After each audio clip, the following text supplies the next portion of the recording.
Welcome to the Monday Brain Dump. I'm here with Brad again. We're going to be doing attacks from knee on belly. And Brad's got some special ones that he does. And this is going to be kind of just a big list of attacks that you can do from knee on belly. So let's jump right in. As far as position goes, one little thing that helps me with knee on belly, which I'll just share with you guys really quick, in terms of positioning, maybe for newer guys, right, is I always teach knee on belly like it's an X, okay? The body's an X. I draw a straight line on one axis here from Greg's shoulder to his hip, and from his hip on the other side to his shoulder, okay? And that way I know that my knee always goes in the middle, right where those 2 points intersect, right in that solar plex, that xiphoid process. That's how I make somebody really, really miserable with the pressure of my knee if I really want to torture them and crush their soul and make them react, okay? So for me, I'm always in the middle of those 2 points when I slide up, okay? That knee is always facing offshore here, off the shoulder, okay, like this, like a laser beam from my knee. And then the other one is offshore on that shoulder as well, okay? And then we ensure that we have good position here. So one thing that I like to do from knee on belly is put 4 fingers in the collar right away. It's the same way I treat guards. So I'd like to get 4 fingers right in the near side collar and as deep as I can. If I can get under the head, that's definitely possible from knee on belly. Sometimes the weight of your knee causes their head to come off the ground, but you do want a nice deep grip with that first hand. One of the things that people do when they feel this knee pressure is they try to push your knee, and I look for this. If he wants to push my knee, I'm gonna do this actually. With my toes, before he does it, with my toes, I'm gonna point them so that I land on my shin flat. I'm gonna let him push me and just let my knee fall right onto the floor. From here, I should be able to get my thumb inside and finish a nice choke right here.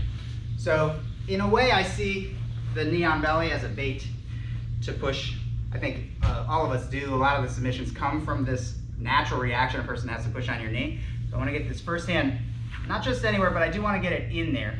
And I'm going to push into him, but when I feel that he's going to be able to push my knee off, I'll straighten my toes so that my leg lands flush. I'll grab some material here and finish, or if I can get my thumb in, I will. I'd say more frequently from here, I'll grab the material with my little fingers, Pedro Sauer calls them, the ends of my fingers, because it's just quicker, and this is a bit of a trap that he falls into. Another option from 4 fingers inside the collar when I start here is this little trap that I saw Marcio Stambowski teach at Brad's camp in Mexico, which was a similar idea, but when Brad touches my knee, what I do is I put my hand on the floor and then I put my head on the floor and I trap his arm out of the picture. He can't get back to his neck to defend this choke because I've got it trapped out here. So I will feed some material here to myself, and when he finishes it, he brings his forearm in and brings his head to the floor over here. So first I use my head here to trap the arm out of the picture for defense, and then for the finish he brings it over into where the neck meets the shoulder. So from here, a nice deep grip here. Anytime Brad's arm goes south of 90 degrees, I'm able to pin it out with my head. So I come down to the ground, pin this here. I can push a little material to get my thumb in, and when I put this in, I bring my head super tight over this way. Another option from knee on belly is going to be to have the other hand in. So if I have, and a lot of times we're here because of controls that we have from knee on belly, I have my thumb in the collar on the near side. One thing I can do to set up a choke from here is to chase this thumb in with my other hand and get both hands here. Then it's just a looping motion here to finish that same sort of reverse choke. So I'm here, this time I have my thumb inside the near collar, I'll chase it in with this hand, and I'll loop this here. Just a baseball choke, there's a few variations on this. The one that I like here is we set up same side, again near side, thumb in first grip, okay, like Pac-Man here, right into the lapel, all right? And then my opposite hand is gonna go 4 fingers up, palm up here, okay, right into that opposite collar like that to make my grip. And so if we had a bat, we took this same grip and we transposed it here sideways and we had a bat, like we were gonna swing a bat, we'd be moving our body like this. Once we had our grips, we choke up on the bat, we bring our top hand, our top elbow to our bottom elbow, and then we'd start to turn our body into that circular fashion like we were swinging, okay? Which is why we call this a baseball choke or baseball bat choke over here, okay? So near side, 1, 2, 4 fingers up over here, okay? First way that we can finish this when we put our knee on the belly here is, again, exactly what Greg said, knowing that this person's going to react by either pushing my knee or simply trying to turn into me here, okay? And as they do that, guys, all I'm going to do is take my second leg here, my post leg, and I'm going to slide it in, and I'm going to just go right over Greg's arm like that, just to staple over that arm, so now he doesn't have a defense on that near side, okay? Once we have our grips now, we're going to just start to drop our shoulder onto our partner's shoulder. We're going to start to walk around, and we're going to sprawl, okay? And as we go to finish here, guys, one detail that Master Marcio showed me years ago, which I don't know why this works so well, but it does, is I always move my head from this same side here, okay, to the opposite side as I finish. And it gets super tight. It pulls all the pressure into that neck, so we're going to take our head from that side that we were on and just start to move it to the other side as we drop our hips. And again, we choke up on that back, okay? So that's our first variation here on that baseball, is again, okay, thumb in, 4 fingers in. Okay, I could, if my partner's not turning or I'm just keeping them flat here with that cross face, I could always kill it here too, but I like to usually wait for the reaction like Greg said. It just makes it easier to staple it, okay? We're pulling everything in, guys, like we're choking up, and we're gonna drop our shoulder onto our partner's shoulder so we're connected to them, okay? Now what we're gonna do is start to walk around toward north-south, okay? Drop our hips and move our head to the other side to get that choke nice and tight. Okay, so that's variation number 1.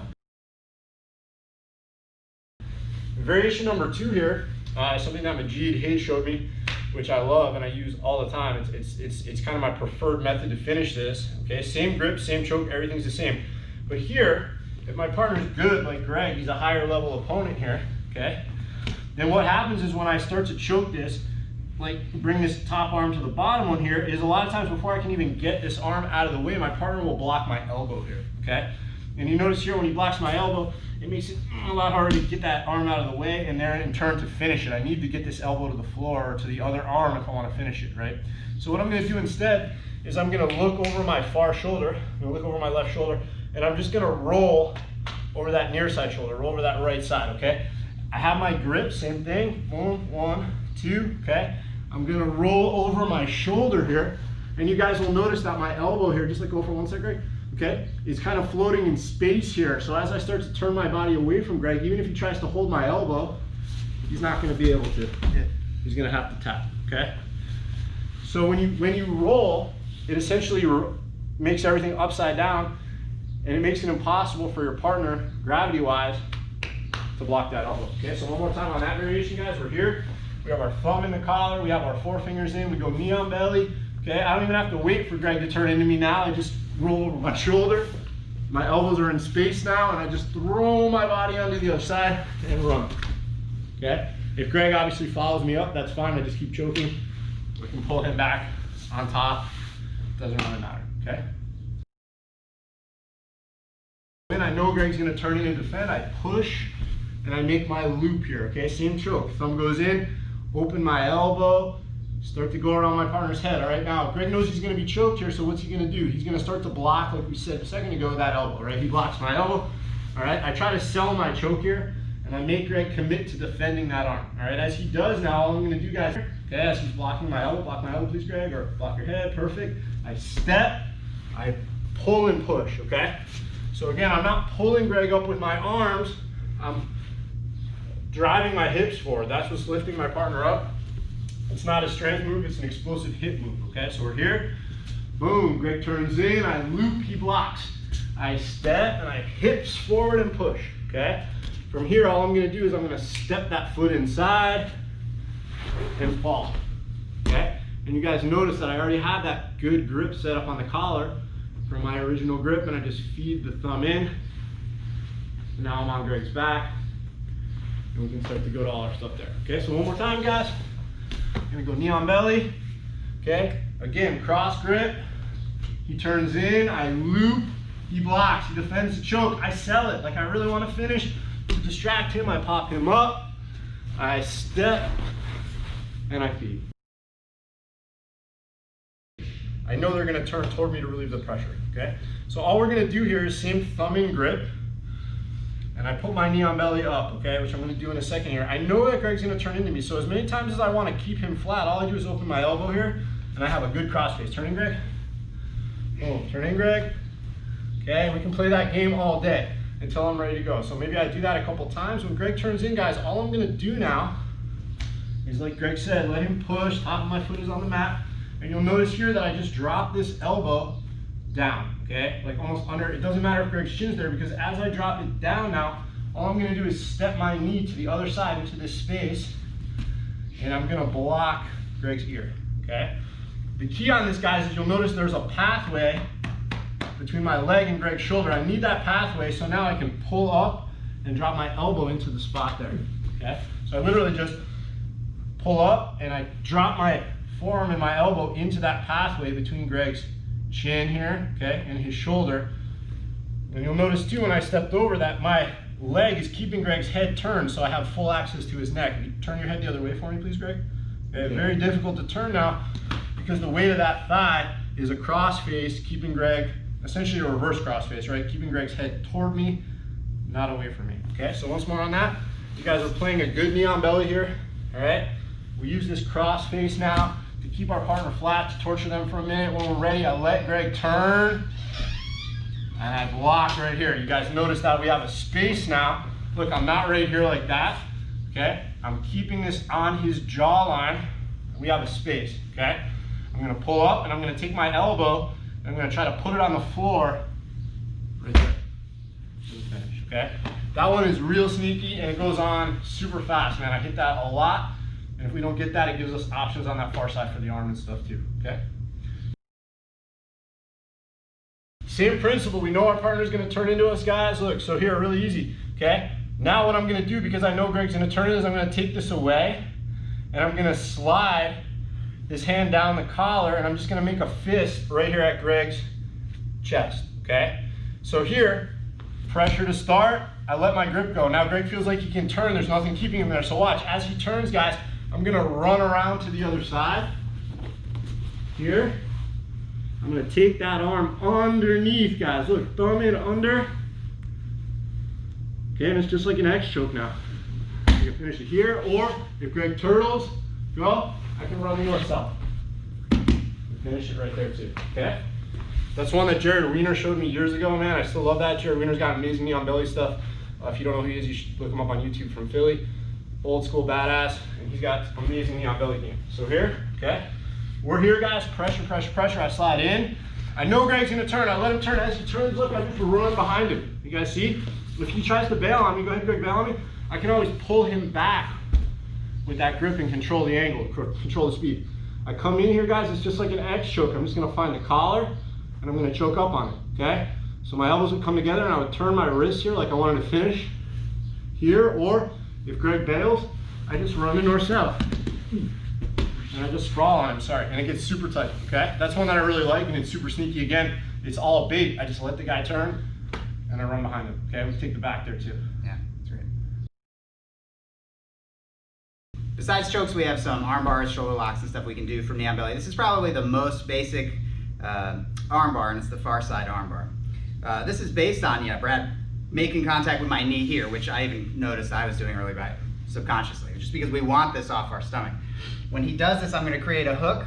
I'm gonna find this space that he creates when he touches my knee, underhook this arm, and then the movements that I do are, I take this hand and I put it on the floor, and then my other knee slides between my hand and him. So I can't just put it on the floor here, put it on the floor here, slide this in underneath him, and very importantly, I bring my knee to the ceiling. From here, I can sit back with this arm. It's a, some people call this a 180 arm bar, for possibly obvious reasons. I'm doing sort of a 180, end up on the other side. He makes contact with my knee. Even if he stays flat, even if he's being disciplined, if I find this, I can usually lift it.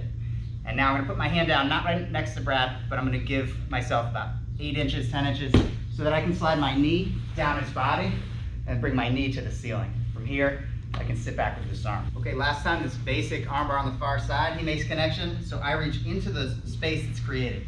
Underhook his arm, my hand goes to the ground, that's for base, and my knee, you don't have to go across his face, you can go right around his head, right here. My knee now at the end, the last step will be bringing your knee to the ceiling, and I'll bear hug this arm, 2 arms. So finish. There's also a near side arm bar from knee on belly, and that's if I've got a grip. Sometimes when I'm attacking, I'll get a grip like this. Sometimes he'll stick his arm up, but a lot of times this is a product of having taken the position with this arm off the ground. If you do have this, it's not as good to have the cuff here. He can pull his elbow to the ground, right? That's a who's stronger, but if I can hold it closer, just a couple inches above the elbow here, especially shelf my elbow on my leg, it's gonna be much harder for him to get his elbow to the floor. The near side armbar is to slide now my toes into the armpit, bring my leg over the head, and sit down here with this near side armbar. Whether it's in your armpit, which is sort of ideal, or not, yeah, it's the act of my bringing my toes in the armpit that starts to trap everything. I'll actually keep a grip of his collar just in case. From here I have the armbar on the near side. The easy shoulder lock entry from knee on belly also comes from this natural reaction of touching my knee. So when he touches my knee, I'm just gonna get a grip of his wrist here, maybe pin it to his body, and I'm gonna try to underhook here and bring my knee to the floor around his head. So another angle on that, he touches my knee, I'll get control of his wrist, reach underneath, put my knees on the floor, and now I've got the beginnings of a Kimura setup. There's a whole world of Kimura stuff from here. I could fall into a scissor choke, I could finish the Kimura. We have ways to deal with him grabbing his belt, but that's sort of another brain dump. But from here, the idea is to finish the Kimura from north-south. So look, same idea, right? Greg's gonna push that knee, right? Obviously, like he was saying, we can always underhook and pull up for the armbar or set the Kimura up on that side, right? What are we doing here? We're allowing our partner to come up on their shoulder and creating space under here, okay? Only difference now is we're not gonna worry about going to that other side, all right, to trap them in that position. All we're gonna do as they push this way, right, is we're gonna take an underhook and we're just gonna lean in the direction that they're already pushing up. So if Greg wants to get that pressure off, right, here, slow, when I underhook now, all I'm gonna do is I'm gonna lean my body into the same direction that he's already going, all right, and I'm just gonna simply, look, put my hand on the floor here, okay? When I do that, you guys notice here, I'm pulling him toward me, and at the same time, I'm shooting my leg under and lifting my hips forward, almost like Greg's Skywalker pass, right? Like here, hips real forward, and then I'm just going right over the other side of the head, okay? The key on this for me is using my thigh right against that ear here, right? And getting that 90-degree angle. You guys notice that both my arms are on the mat here, and I'm looking toward my hands, and I'm completely perpendicular to Greg. So that here, there's really nowhere for him to go. If he kind of drives this way, he's stuck because my post is here, and my hands are here as my post on the other side, right? Now we have two options. First one, obviously, is the arm lock here. We can lean more so the arm gets weak, take it away from the body and go over, or we can simply start to lock up our grip on the shin here and either finish it from mount here or simply just roll and let our partner come up. Now just make our angle and adjust and finish it from the back. Thanks for coming to the Monday Brain Dump, guys. I want to thank Brad for being here and sharing some knowledge on this. Thanks, Greg. Yeah, man. Well, it's great to have like your knowledge added in, right? So it makes it an even bigger brain dump. Again, brain dumps are a lot of information at once. I would never teach a class with this much information or even a seminar, but this is for us to have for posterity. I know it's on video and you guys can have it forever and rewind it or go back to it whenever you want. So thanks for watching. We're going to review some of this material this week, and we'll see you on the mat. Take care.